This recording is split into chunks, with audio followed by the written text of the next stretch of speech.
और चलिए इसी बीच रुक करेंगे इस वक्त की बड़ी खबर की ओर, जो आपको बताते चलेंगे दिल्ली से खबर रहेगी। दरअसल नितिन नवीन बीजेपी के राष्ट्रीय कार्यकारी अध्यक्ष बने हैं। बिहार सरकार में मंत्री हैं नितिन नवीन, जिन्हें ये नई जिम्मेदारी दी गई है। तो नितिन नवीन बीजेपी के राष्ट्रीय कार्यकारी अध्यक्ष के तौर पर चुने गए।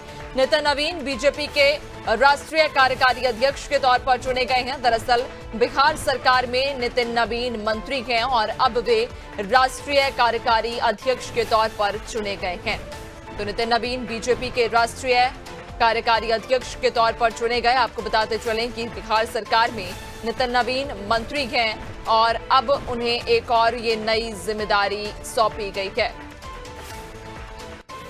तो छत्तीसगढ़ बीजेपी के प्रभारी भी हैं नितिन नवीन और बिहार सरकार में मंत्री भी हैं।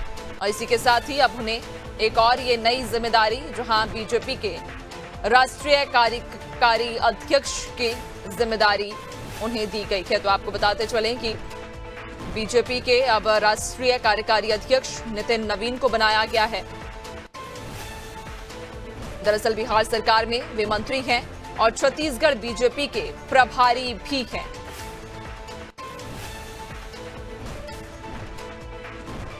और इसी के साथ ही अब एक और नई जिम्मेदारी, जो आपको बताते चलें कि बीजेपी ने अपने नए राष्ट्रीय अध्यक्ष का ऐलान कर दिया। बिहार सरकार से मंत्री नितिन नवीन को पार्टी का नया कार्यकारी अध्यक्ष बनाया गया है।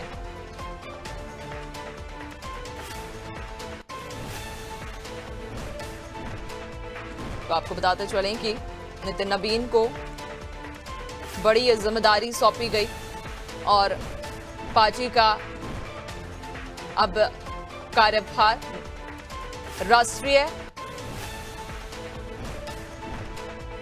कार्यकारी अध्यक्ष के तौर पर संभालेंगे। तो नितिन नवीन बीजेपी के नए राष्ट्रीय कार्यकारी अध्यक्ष के तौर पर चुने गए, जहां बिहार सरकार में मंत्री हैं और साथ ही साथ छत्तीसगढ़ बीजेपी के प्रभारी भी हैं।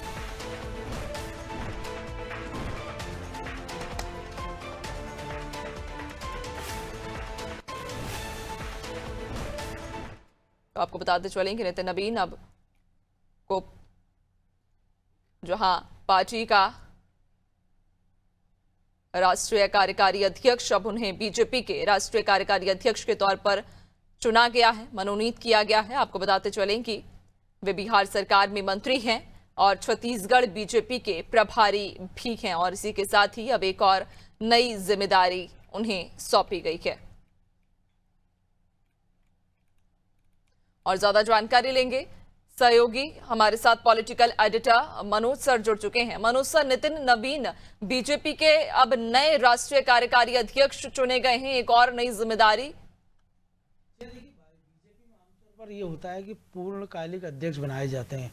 नितिन नवीन को लेकिन अभी कार्यकारी अध्यक्ष बनाया गया है। यानी जो संघ और बीजेपी में एक पेच फंसने की बात आ रही थी कि संघ चाहता था कि कोई ऐसा एक राष्ट्रीय अध्यक्ष बने जो कि मोदी और अमित शाह की छाया के बाहर बीजेपी को आगे ले जा सके, यानी कि वो फुल फ्लेश अध्यक्ष हो। इसको लेके लंबे समय से रस्साकसी चल रही थी। बीजेपी में आमतौर पर एक अध्यक्ष का कार्यकाल, राष्ट्रीय अध्यक्ष या प्रदेश अध्यक्ष का कार्यकाल 3 साल का होता है और उसको लगातार 2 कार्यकाल मिल सकते हैं। लेकिन हमने देखा कि जेपी नड्डा को लगातार एक ही कार्यकाल में लगभग उनका 6 साल का कार्यकाल पूरा होने वाला है। हर बार उनको किसी न किसी एक चुनाव के कारण एक्सटेंशन मिलता रहा था। लेकिन अभी जिस नाम का ऐलान हुआ कार्यकारी अध्यक्ष के लिए, वो युवा हैं नितिन नवीन, कायस्थ समाज से आते हैं और उनके पिता नवीन किशोर सिन्हा बिहार के दिग्गज बीजेपी के नेता हैं। खुद नितिन नवीन 4-5 बार से विधायक है। पिछली बार उन्होंने शत्रुघ्न सिन्हा के बेटे को, लव सिन्हा को चुनाव हराया था। बिहार सरकार में मंत्री है। तो उनके बारे में किसी को भी ये तनिक भी कह सकते हैं कि उम्मीद नहीं थी कि वो राष्ट्रीय कार्यकारी अध्यक्ष बन सकते हैं। लेकिन आज जब ऐलान हुआ है, क्योंकि कल ही हमने देखा था कि उत्तर प्रदेश को लेके पेच फंसा हुआ था, लेकिन कल सिंगल नाम पंकज चौधरी का आया। आज उनके नाम का औपचारिक ऐलान अब से कुछ घंटे पहले लखनऊ में हुआ है और अचानक से अब थोड़ी देर पहले ही इस नाम का ऐलान हो गया है। तो ये बता रहा है कि अब हो सकता है कि राष्ट्रीय कार्यकारी अध्यक्ष के साथ बीजेपी कुछ समय तक चले और उसके बाद फिर एक पूर्णकालिक राष्ट्रीय अध्यक्ष का ऐलान हो। लेकिन बीजेपी ने, चूंकि युवा है, वो कायस्थ समाज से आते हैं और अभी तक इस रेस में कई सारे ऐसे नाम हैं जो पीछे छूट गए हैं, चाहे वो प्रधानमंत्री नरेंद्र मोदी के करीबी हों, चाहे वो धर्मेंद्र प्रधान की बात कर लें जो बिहार के प्रभारी थे, केंद्रीय मंत्री हैं, भूपेंद्र यादव की बात कर लें जो मध्य प्रदेश के भी प्रभारी रहे हैं, शिवराज सिंह चौहान जब केंद्रीय मंत्री हैं, कृषि मंत्री हैं, मध्य प्रदेश के पूर्व मुख्यमंत्री हैं। अभी पिछले दिनों उनके घर की जब सुरक्षा बढ़ाई गई थी तो उसको इसी से जोड़कर देखा गया था कि शायद शिवराज सिंह चौहान को बीजेपी का नया राष्ट्रीय अध्यक्ष बनाया जा सकता है, लेकिन फिर खबरें आई थी उनको ISI से खतरा है, इसके कारण ये सुरक्षा बढ़ाई गई है। लेकिन नितिन नवीन का नाम कहीं दूर दूर तक चर्चाओं में नहीं था और बीजेपी ने आज इसका अचानक से ऐलान किया है। तो मुझे लगता है कि अभी कुछ समय तक नितिन नवीन राष्ट्रीय कार्यकारी के अध्यक्ष के रूप में अपनी जिम्मेदारी निभाएंगे और बीजेपी को बाद में उसका जो पूर्णकालिक अध्यक्ष जरूर मिलेगा। बिल्कुल, यानी कि कहीं ना कहीं अब एक और बड़ी जिम्मेदारी उन्हें सौंपी गई है। बीजेपी में अब नितिन नवीन को नए कार्यकारी अध्यक्ष के तौर पर चुना गया है। बहुत शुक्रिया आपका जानकारी साझा करने के लिए। तो आपको बताते चले कि तत्काल प्रभाव से अब ये नियुक्ति लागू कर दी गई है और इसी के साथ ही नितिन नवीन को बीजेपी का नया राष्ट्रीय कार्यकारी अध्यक्ष मनोनीत किया गया है।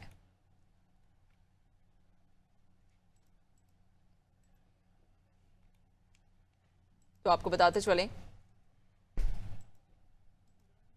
कि नितिन नवीन को बीजेपी के नए राष्ट्रीय कार्यकारी अध्यक्ष के तौर पर चुना गया। दरअसल वे बिहार सरकार में मंत्री भी हैं और छत्तीसगढ़ बीजेपी के प्रभारी भी हैं।